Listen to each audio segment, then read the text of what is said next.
Hello students, अगर अगर आप आईसीएससी क्लास 10th मैथ्स का बोर्ड एग्जाम देने वाले हैं तो ये वीडियो लास्ट मिनट में रिवाइज करने के लिए बहुत इंपॉर्टेंट है। इस वीडियो में मैं आपको सारे इंपॉर्टेंट चैप्टर्स के फॉर्मूले सिंपल लैंग्वेज में रिवाइज कराऊंगी, तो वीडियो को एंड तक जरूर देखना। स्टूडेंट्स, ये वीडियो सिर्फ फॉर्मूला रटने के लिए नहीं है। मैं बताऊंगी कि फॉर्मूला कहाँ यूज होता है और बोर्ड एग्जाम में कौन सा फॉर्मूला ज्यादा इंपॉर्टेंट है। देखो, मैं शुरुआत में तेज बोल रही हूँ इसलिए ताकि आपका टाइम वेस्ट ना हो और वीडियो छोटा रहे। तो सबसे पहले हम लोग आते हैं रियल नंबर पे। ठीक है, सबसे पहले रियल नंबर में देख लो डिवीजन लेमा वाला मेथड। ठीक है, ये वाला। तो ये वाला जहाँ आर बी से छोटा होता है, इसी फॉर्मूले से हम एचसीएफ भी निकालते हैं। बोर्ड एग्जाम में ये डायरेक्ट क्वेश्चन बनकर आ सकता है। ठीक है, इसका डायरेक्ट आता है क्वेश्चन। अब आते हैं नेक्स्ट वाले पे, पॉलिनोमियल में। क्वाड्रेटिक पॉलिनोमियल में दो जीरो होते हैं, उनका फॉर्मूला याद रखो, sum of zeros, product of zeros, product of zeros, और क्या है, एक सेकेंड, हाँ बस। ओके, आईसीएससी बोर्ड को ये फॉर्मूला बहुत पसंद होता है। ठीक है, हमेशा क्वेश्चन इस पे आता है, तो इसको हमेशा याद रखना है। अब आते हैं पेयर ऑफ लीनियर इक्वेशंस। इस चैप्टर में तीन कंडीशंस याद रखनी होती है। अगर रेशियो इक्वल नहीं है तो हमारा होगा यूनिक सॉल्यूशन। अगर रेशियो जो है वो इक्वल है, अगर दो इक्वल है और एक डिफरेंट है तो नो सॉल्यूशन। और अगर तीनों ही तीनों ही इक्वल है तो इन्फिनिटी। हाँ सही, मुझे कंफ्यूजन हो गया था, सॉरी। अब देखो, आते हैं हम लोग क्वाड्रेटिक इक्वेशन पे। ये मोस्ट इम्पॉर्टेंट चैप्टर है। फॉर्म स्टैंडर्ड फॉर्म होती है। ठीक है, और फॉर्मूला इसका भी देख लो, इसमें लिखा हुआ है। बाकी इसमें मैं अभी फॉर्मूला यहाँ पे एक्सप्लेन तो नहीं कर सकती हूँ क्योंकि आप चैप्टर पढ़ेंगे तभी समझ में आएगा। डिस्क्रिमिनेंट से रूट का नेचर पता चलता है हम लोगों को। ठीक है, तो ये तो आता है क्वेश्चन, बहुत इजी भी है। और देखो, मैंने लिख भी रखा है, आईसीएससी का फेवरेट है। अब आते हैं नेक्स्ट पे। लीनियर वाला हो गया है या नहीं? हाँ, अब इस पे आते हैं। अब आते हैं हम लोग एपी पे। एपी में दो फॉर्मूला बहुत इंपॉर्टेंट है, nth टर्म वाला, ये वाला। उसके बाद सम ऑफ सीरीज। ठीक है, इसमें सारे नंबर्स का सम करते हैं। ठीक है, तो ये बस इन दो फॉर्मूले से ही सोचो, इन यही दो फॉर्मूले यूज होंगे और आपको फुल नंबर मिल जाना है। तो बहुत इजी चैप्टर है। अगर एक दिन में आपको कुछ भी नहीं पढ़ना, पास होना है, तो आपको ये चैप्टर जरूर करना है, क्योंकि फिक्स है ये या ये, बस डायरेक्ट यूज होगा फार्मूला, कुछ दिमाग नहीं लगाना है इसमें हमको। ये भी बहुत इजी चैप्टर। अब आते हैं ट्रायंगल में। ट्रायंगल में सिमिलैरिटी क्राइटेरिया आता है। देखो, ए साइड वाला मतलब कि, और एस ए एस, और एस एस एस वाला। और पाइथागोरस थ्योरम भी याद रखो, hypotenuse square equals base square plus perpendicular square. ये भी इजी है हालांकि, पर आपको ये याद रखना है, अगर पास होना है आपको तो ये वाला जरूर करना है, क्योंकि बहुत इजी है, इससे डायरेक्ट फॉर्मूला बेस्ड क्वेश्चन आता है।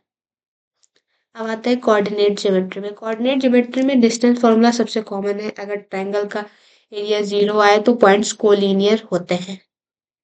ये देखो, पढ़ोगे तो बहुत इजी लगता है, ऐसा नहीं है कि ये वाला टफ है कोई चैप्टर।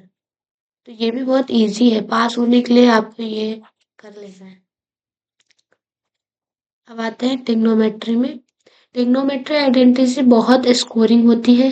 सबसे इम्पोर्टेंट आइडेंटिटी है ये वाली, sine square plus cos square theta equals to 1। ठीक है, उसकी ये भी यूज होती है हालांकि, पर इससे आता ही आता है और ये हमेशा यूज होगी, तो ये याद रखना है क्योंकि आगे चल के आपको ज्यादा फॉर्मूले याद करने पड़ेंगे। और ये सब में यूज भी होता है ज्यादा, जैसे केमिस्ट्री सब में यूज होगा, तो ये इम्पोर्टेंट है। ठीक है, हाई स्कोरिंग है, सबसे ज्यादा नंबर का वेटेज भी रखती है। वेटेज का मैंने वीडियो बनाया ही हुआ है। अब आते हैं हाइट्स एंड डिस्टेंस पे। इस चैप्टर में एक ही मेन फॉर्मूला आता है, tan theta equal to height upon distance. ठीक है, डायग्राम बनाना जरूरी होता है इसमें। ठीक है, तभी आपको नंबर अच्छे मिलेंगे। अब आते हैं सर्कल पे। सर्कल में याद रखो, रेडियस टेंजेंट पर परपेंडिकुलर होता है। टेंजेंट थ्योरम का प्रूफ आईसीएससी में रिपीट होता है, तो ये हमारा इम्पोर्टेंट है, हो गया। अब आते हैं मेंसुरेशन में। तो मेंसुरेशन में सी एस ए और टी एस ए का फुल फॉर्म देखो मैंने लिख रखा हुआ है, कर्व सरफेस एरिया। ठीक है, और एल एस का LSA का लेटरल सरफेस एरिया, TSA का टोटल सरफेस एरिया। ठीक है, तो ये फॉर्मूला मैंने दे रखा है, बाकी ये फॉर्मूलाज तो आप चैप्टर में खुद ही पढ़ सकते हैं। यही सिर्फ फॉर्मूलाज यूज होने और ये हो जाएगा। और सबसे इम्पोर्टेंट चीज, अगर आप एक दिन पहले पढ़ रहे हैं सिर्फ पास होने के लिए, एक दिन या 2 दिन, तो ये चैप्टर आपको नहीं करना है। अगर आप एक दिन और 2 दिन पहले पढ़ रहे हैं तो आपको ये चैप्टर बिल्कुल नहीं करना है, आप कंफ्यूज हो जाएंगे और कर भी नहीं पाएंगे। ठीक है। और मेंसुरेशन में सबसे इम्पोर्टेंट चीज, अगर सेंटीमीटर में दिया है तो सेंटीमीटर में ही हमको, सॉरी, सेंटीमीटर स्क्वायर में दिया है तो सेंटीमीटर स्क्वायर में ही हमको आंसर निकालना होगा, और अगर मीटर में दिया है तो मीटर में ही निकालना।